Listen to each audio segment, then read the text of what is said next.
It is Wednesday, June 18th, and the Yankees were taking on the Angels in Game 3 of a 4-game set and trying to avoid a 6th consecutive loss and a 3rd consecutive shutout. Ryan Yarborough on the mound, my recap, and your reactions coming up next. This is Pinstripe Territory. Just wanted to talk, that's all. Wow. Well, I'll start off by saying this. Anthony Volpe's dad watches the channel, and I know Volpe himself probably has seen the channel. You might want to tune out tonight because I have a feeling it's going to be a rough evening based on the calls that we got, based on the comments that we're seeing so far. But not a good night for the kid. Tailor-made double play and another big error in a humongous spot to give the Angels the lead in the 8th inning. 9th error of the year, 3rd in about a week, 3rd most in the majors. And we've got a ton of comments about it. People are just fundamentally upset with the way things are going. That is 6 straight losses for the Yankees. At least they scored tonight, so we get, that monkey off our back. But 30-inning stretch without any runs. And I like Volpe, and I've defended Volpe a lot. But his errors continue to come in enormous and gigantic situations for the Yankees. And, I respect the kid for playing every single day. I respect the kid for hustling. I respect the kid for making, small incremental improvements year over year. But tonight was perhaps a microcosm of all of the things that's got him so polarized among Yankees fans. I got Frankie Baseball coming on the show for an extended therapy session where we'll take all the voicemails that we got tonight. We got about, maybe 8 or 9 or 10 voicemails tonight that we can work through. A lot of them concerning Volpe, and we'll talk about that. But, you bring Tim Hill in the biggest spot of the game. He gets the perfect double play ball, and you get nobody. And not only did he boot it, he threw it away. So you don't even get in and out. Today is the anniversary of when that Titan sub exploded on the way to the Titanic, and I was thinking about that tonight. It reminded me of how the Yankees season has been going over the past week or so. First we're just kind of floating there in the ocean, checking out the whales, checking out the jellyfish, then things start to get a little darker, and then finally last Thursday while the Yankees are in Kansas City, someone's like, hey, anybody hear a cracking sound? And since then it's been radio silence. So right now I'm feeling quite distraught. I know a lot of you are pretty pissed, and it is what it is. 6 in a row. Just got to find a way to stop the bleeding. It's time for Aaron Boone to do something or Brian Cashman to do something to shake up either the roster or to shake up the clubhouse. Let's get to the recap. Let's get it going. So Samuel put one in the second deck in the first inning off of Yarborough, and you're thinking, is that it? Is the game over? Because the last few nights, the Yankees just haven't scored at all. Scoreless first inning for the Yankees, and that was their 30th consecutive scoreless inning. Now, they did get a couple of runs tonight, so that streak is over. Ben Rice got the call behind the dish tonight for the first time in his career, and he gunned down Logan O'Hoppe from his knees. They had to go to replay, but I thought it was a hell of a throw by Rice, right on the money. And finally, at long last, the Yankees did end their scoring drought. Home run by Jazz Chisholm, his 10th home run of the season.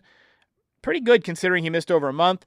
Bellinger also got to double digits, his 10th home run of the season. He had a couple of hits tonight. The Yankees only had 3 hits, though. 2 hits from Bellinger and 1 from Chisholm. The offense just continues to be trash.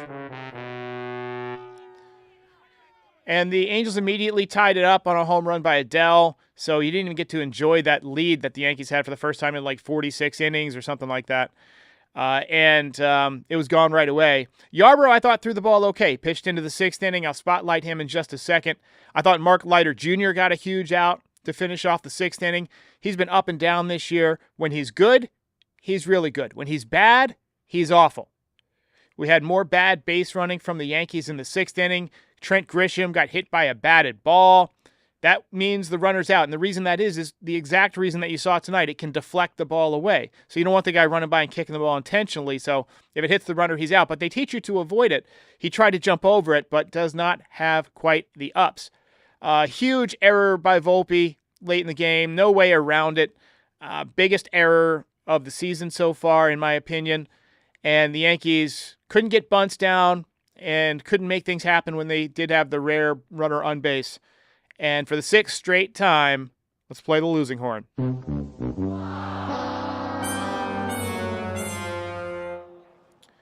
Tough night for the Yankees. We've got a lot of comments, and people are, some people are, still, I guess, on the Volpe train. Some people want to give him the bum of the day. I don't have bum of the day set up yet since we just did the whole redesign, the liquid glass. Liquid pinstripes is what we're calling it. Ryan Yarborough did what Ryan Yarborough does. He mixed, he matched, he messed with the Angels' timing. 5 1/3 innings tonight, and it mostly worked. Gave up 5 hits, 2 earned runs, both of them on solo home runs. One to Shanuel into the second deck, and then that one to Adele. He walked 1, he struck out 3. He exited after just 69 pitches, so I thought it was a bit of a quick hook. And then the Yankees had to use the bullpen a little bit too much, and obviously there were some struggles out there once again. I still think they need to get a bullpen arm. We got some voicemails about potential trades, so we'll play those with Frankie in just a minute. His ERA, respectable, 3.90. Not a quality start. He came 2 outs short of that. But if you look at the Savant data, it was classic Yarborough, 5-pitch mix, nothing overpowering, cutters, changeups for 40 out of the 69 pitches. The cutter averaged 83.2 miles an hour. Nice tight spin. It was 3 inches above league average. His changeup had 10 inches of horizontal fade, and he got 4 whiffs out of it on 10 swings. So that's pretty nasty. 4-seamers were very hittable tonight, but you'll take this outing every time from Ryan Yarborough. So over 1,000 in the chat. Let's talk to Frankie. Frankie, you're looking fired up. You're looking unhappy over there, my friend. How you doing? Terrible. This is abominable. I cannot believe that this is the same team that we watched back in April hit 15 home runs that opening weekend series against the Brewers. Insane. And you were there. Yeah, I was there for the second game. I was there for history, seeing Bellinger, Goldschmidt, and Judge hit back-to-back to start the game. I was there for history, and I really thought in that moment this team was going to be special. And I am an idiot because 2 months later, we watched this team turn it around, and there is nothing positive to say about this team, except the pitching. The pitching has been pretty good, but everything else, there's so many mistakes right now. The hitting, non-existent. Boy, we say it all the time, but really, when Judge goes, the whole team goes. There's just, and I know there was a little hitting tonight, but for the most part, Judge, in the last 6 games, I think Judge has 14 strikeouts. I think he's 2 for 26 or something like that. It is... Yeah, he's the spark plug for this team. He's the leader, and when he's not hitting, it seems like everyone else follows suit. We've talked about the defense. We talked about the base running. It's just horrendous. Volpe, hi, Mr. Volpe. Hello. Hope you're watching. Let's play some voicemails about Volpe. Here we got a couple of them. Let's start with this one here. Hey, Derek, it's Joe from PA, and my topic is Anthony Volpe. I remember Aaron Boone was on the John Boy podcast, and he said when him and John Boy got into an argument saying, well, Anthony Volpe, his bat'll come, but he's producing great fielding. And they just said on the game, he has 9 errors this season. That's 3rd most in the AL. His outs above average is 0. His range is good, but his arm strength is below average. And you go in his baseball savant page, it's just all blue. It's all blue. Not exceptionally good power, not great contact, doesn't walk a lot, doesn't get on base a bunch. I think we're at the point with Volpe where we've seen almost. All right, so that's enough. So I kind of agree with Samantha that he's not terrible. He's just nothing special. He's average. She says not trying to be mean, but average isn't necessarily a bad thing, and I agree. There's a lot. He's by definition a league average player, okay? And he's had his moments, but when he goes into funks, he's borderline unwatchable. What is your stance on Volpe as of right now? I agree with Samantha there, and we've talked about this. Yankee fans don't want average. We're not like, oh, you're doing your best. No, we want greatness from every position, but especially that position, a position that we all have a fond place in our heart for, especially us younger fans, because we watched Derek Jeter for so many years there, and him to see him in his third year continue to make these kind of mistakes, and just whether it's his hitting not being where it should be, or especially in the fielding. And I know that he can be good at times, but too many just dumb moments, too many moments that really cost us. I'm starting to think, you know what? I think I found a place for Ben Rice. Put him at short. Forget catcher. Let's see him at short, and maybe we don't have to worry about Volpe. That might be where we have to go here. I'm being ridiculous. I know you're being facetious, but tough times call for tough measures. We got another call here about the third base and shortstop situation. New York Gamer, listen.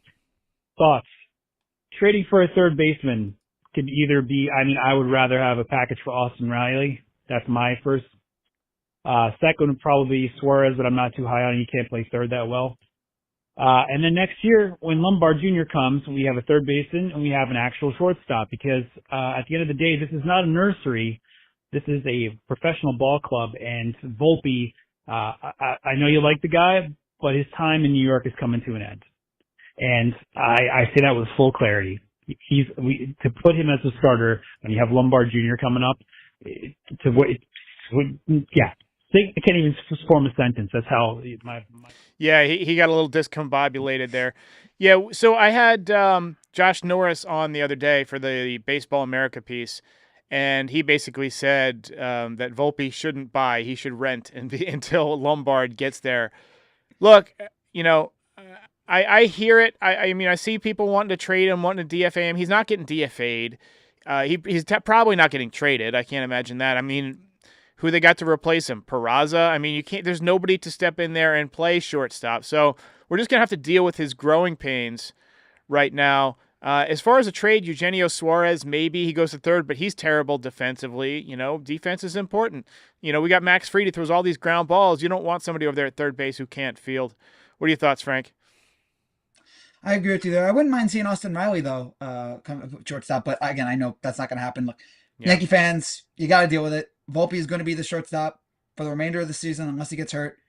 Next season, we'll see. I don't know what you think, Derek. If you were to bet right now, a year from now, who's the starting shortstop for the Yankees? Is it Lombard? Is it Volpe? I think it's Volpe. I think I can envision a scenario where if Lombard gets to the majors really quick, and he's struggling at Double-A right now, but if he gets to the majors really quick and just goes ballistic the second half of this year and then ballistic in spring training, he looks like a Gold Glover at shortstop. He's got a better arm than Volpe. We know that for sure. We've seen it. If that happens, I could see them moving Volpe to second base, but I don't think they're going to get rid of Volpe because he's cheap, right? He's cheap. And I think his player archetype, as our buddy Terrence likes to call it, is better for second base because he doesn't have a great arm. He's kind of like the shorter build. He's got that kind of Pedroia body, right? We did get a call about his swing here.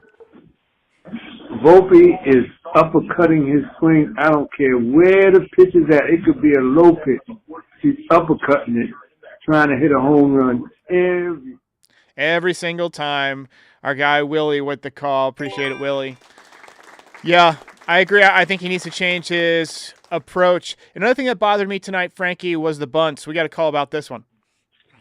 Why is it that they've been playing baseball since the 1800s and the Yankees cannot bunt a runner over? I don't understand it. How could they not do this?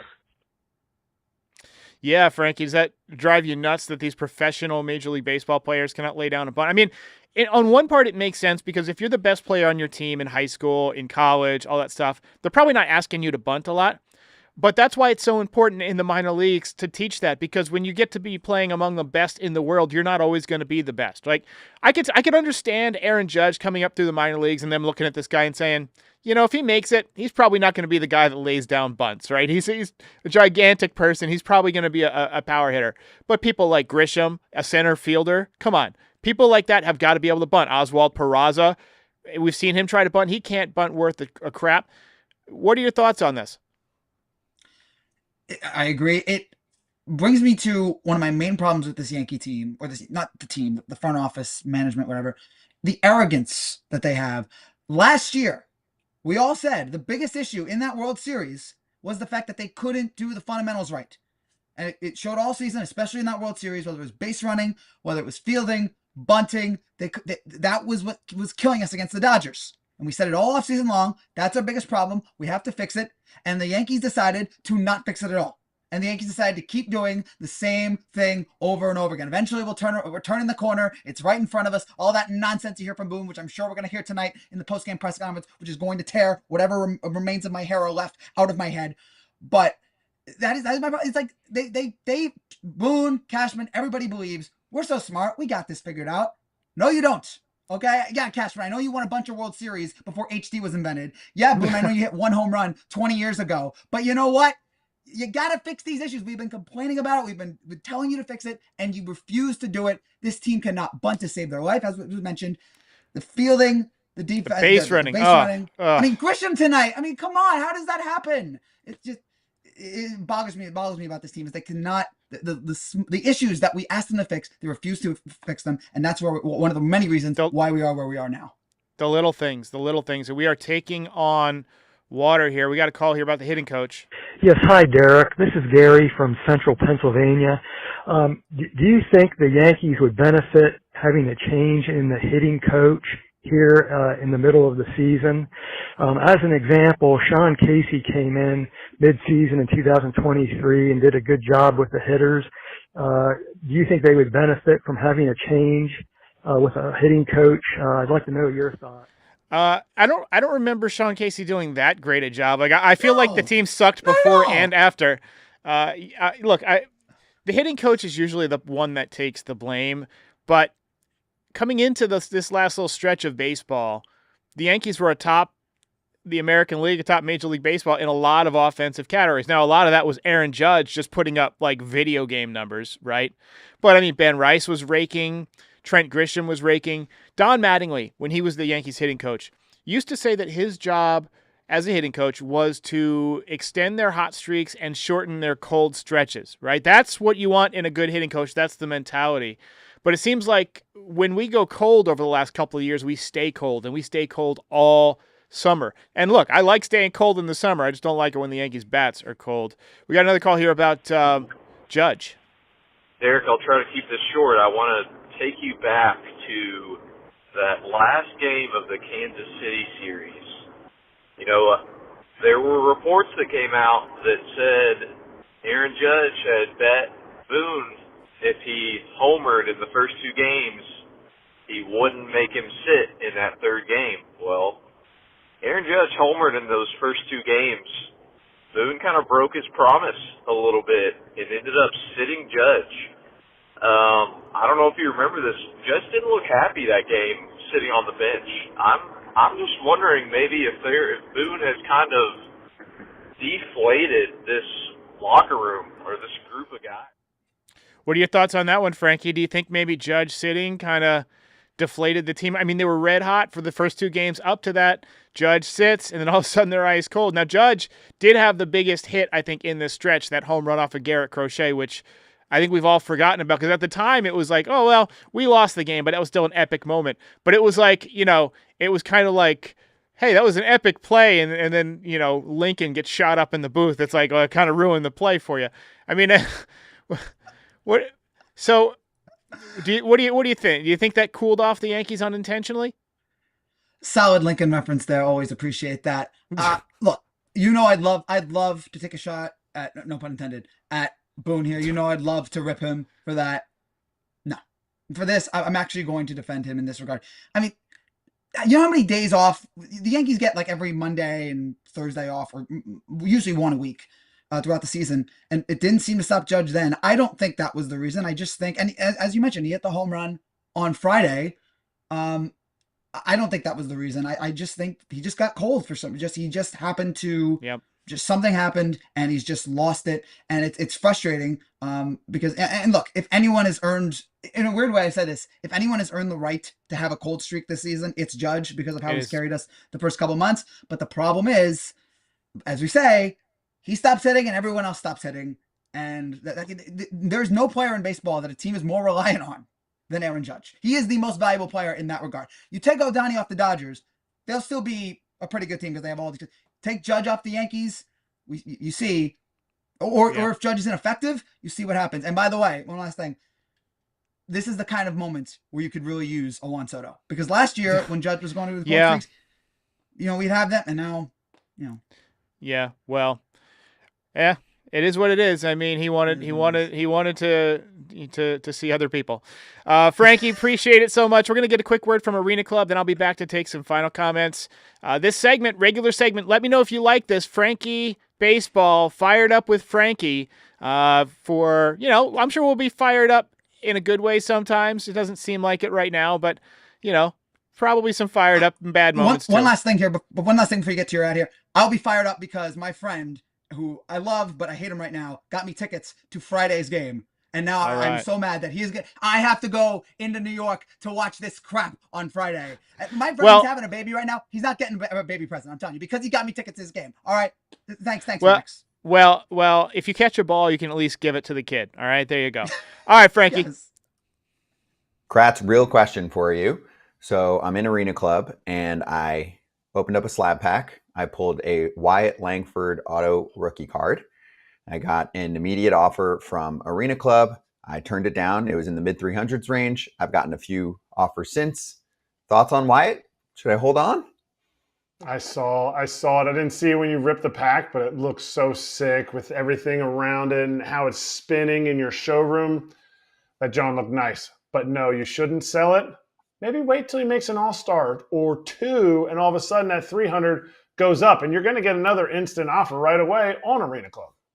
That's right. Buy, sell, trade. Slab packs are there for you too, to rip a pack. And for me, I'm just leaving it in the showroom for now. I'm deciding what I'm going to do with it. But if I did want to sell it, then I can get myself another slab pack or buy a card that I want to buy. Get 20% off your first slab pack or card purchase by going to arenaclub.com/Val. Use code FOUL.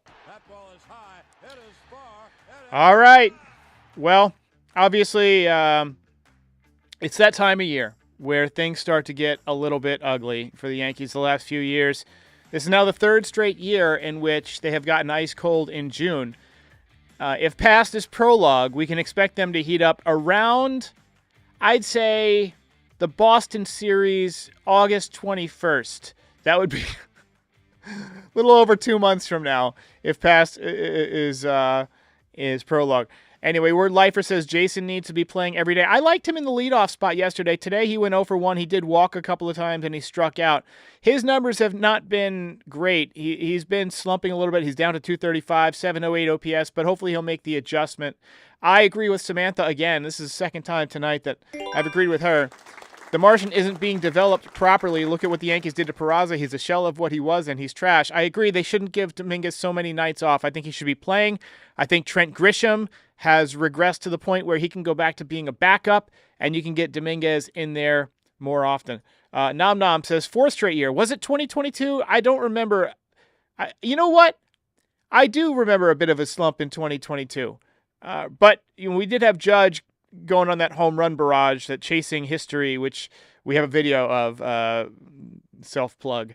But I was kind of distracted by that. But yes, I think there was a big slump in 2022. So every year, it's the Boone June Swoon. That's going to be the title of this podcast episode on the audio platforms. All right, ladies and gentlemen, thanks for watching. Call into the voicemail as always. I'll play as many as we can get to, and I will catch you when we catch you. Yankees play tomorrow afternoon, so I'll be live, 4 o'clock or so, and I'll see you then. Yankees lose 6 in a row. If you made it this far, do us a favor, hit the like button, hit the subscribe button, and join our community. You can also be a part of the show by calling in at 718-899-1068. Also, part of the way that we maintain and fund all of this is through NYYDesigns.shop. Check it out now. Get all sorts of fun Yankees merch, hats, hoodies, zip-ups, beanies, mugs, you name it. We've got it. Check it out, NYYDesigns.shop. And check out Pinstripe Territory on all your favorite podcast platforms. We are the official Yankees podcast of the Foul Territory Network. We're here for post-game shows after every single game, and we're here before a lot of games to talk about the game, preview the lineup, the pitching matchups, and things like that. And we're here all off-season to talk about the latest in Yankees rumors, news, etc. Join our community. We'll see you next time.